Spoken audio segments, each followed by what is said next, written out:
ने शुरू किया, इंदिरा जी ने आगे बढ़ाया और राजीव जी ने भी उसको ताकत दी, खाद पानी देने का काम किया। क्यों? संविधान के साथ खिलवाड़ करने का लहू उनके मुंह लग गया। संविधान का अपमान करने वाले अहंकार से भरे लोगों ने पत्रकारों के सामने कैबिनेट के निर्णय को फाड़ दिया। हर मौके पर संविधान के साथ खिलवाड़ करना, संविधान को न मानना, ये जिनकी आदत हो गई थी, ये परंपरा यहां नहीं रुकी। जो परंपरा नेहरू जी ने शुरू की थी, जिसको दूसरे प्रधानमंत्री जी इंदिरा जी ने आगे बढ़ाया, क्योंकि खून मुंह पे लग गया था और इसलिए राजीव गांधी जी प्रधानमंत्री बने। उन्होंने संविधान को एक और गंभीर झटका दे दिया। सबको समानता, सबको समानता, सबको न्याय, उस भावना को चोट पहुंचाई। आदरणीय सभापति जी, आपको मालूम है सुप्रीम कोर्ट ने शाहबानो का जजमेंट दिया था। एक भारत की महिला को न्याय देने का काम संविधान की मर्यादा और स्पिरिट के आधार पर देश की सुप्रीम कोर्ट ने दिया था।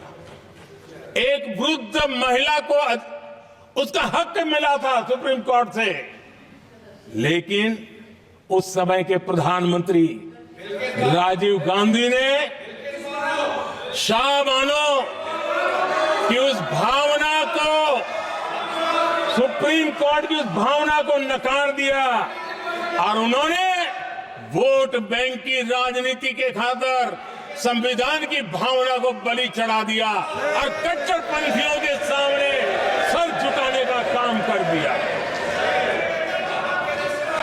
उन्होंने न्याय के लिए तड़प रही एक वृद्ध महिला को साथ देने के बजाय उन्होंने कट्टरपंथियों का साथ दिया। संसद में कानून बना करके सुप्रीम कोर्ट के निर्णय को फिर एक बार पलट दिया गया। आदरणीय सभापति जी, बात वहां से नहीं अटकी है। नेहरू जी ने शुरू किया, इंदिरा जी ने आगे बढ़ाया और राजीव जी ने भी उसको ताकत दी, खाद पानी देने का काम किया। क्यों? संविधान के साथ खिलवाड़ करने का लहू उनके मुंह लग गया। आदरणीय सभापति जी, अगली पीढ़ी भी इसी खिलवाड़ में जुड़ी पड़ी है।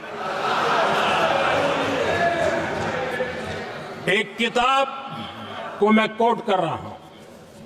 उस किताब में जो लिखा गया है और उसमें प्रधानमंत्री उस समय के मेरे पहले जो प्रधानमंत्री थे उनको कोट किया है। उन्होंने कहा है, मुझे यह स्वीकार करना होगा कि पार्टी अध्यक्ष सत्ता का केंद्र है। ये मनमोहन सिंह जी ने कहा है, जो एक किताब में लिखा गया है। मुझे यह स्वीकार करना होगा कि पार्टी अध्यक्ष सत्ता का केंद्र है। सरकार पार्टी के प्रति जवाबदेह है। इतिहास में पहली बार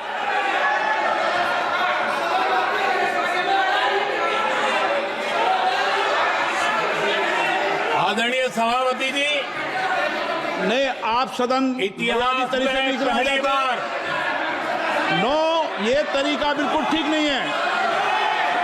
सदन के नेता बोल रहे हैं, आपको मर्यादा रखनी चाहिए। ऐसे सदन नहीं चलेगा इस तरीके से, गलत तरीका आपका ये। माननीय प्रधानमंत्री जी, आदरणीय सभापति जी, इतिहास में पहली बार संविधान को ऐसी गहरी चोट पहुंचा दी गई।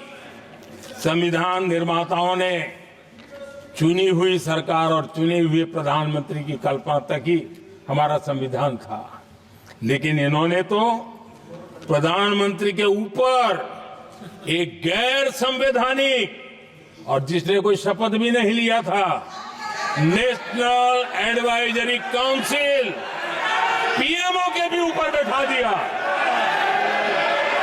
पीएमओ के ऊपर अघोषित दर्जा दे दिया गया।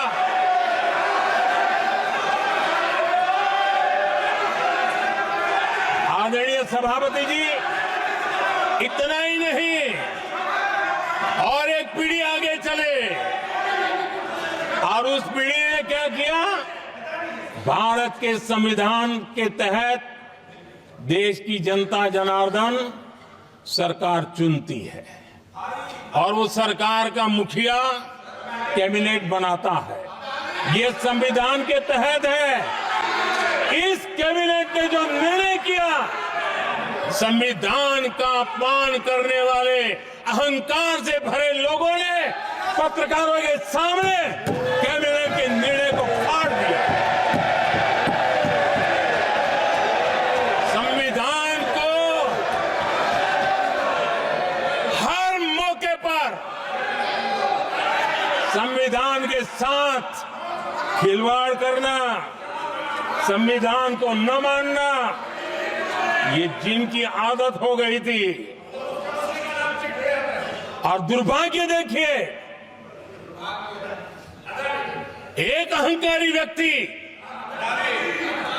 कैबिनेट के निर्णय को फाड़ दे और कैबिनेट अपना फैसला बदल दे।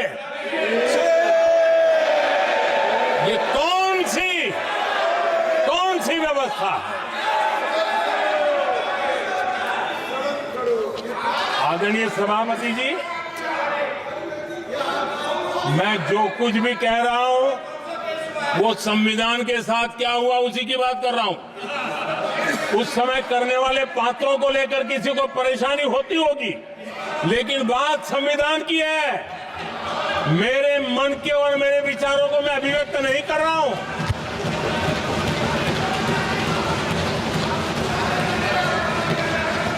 आदरणीय सभापति जी, कांग्रेस ने निरंतर संविधान की अवमानना की, संविधान के महत्व को कम किया।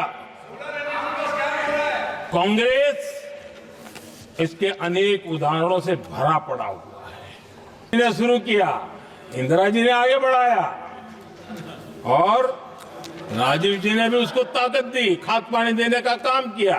क्यों? संविधान के साथ खिलवाड़ करने का लहू उनके मुंह लग गया।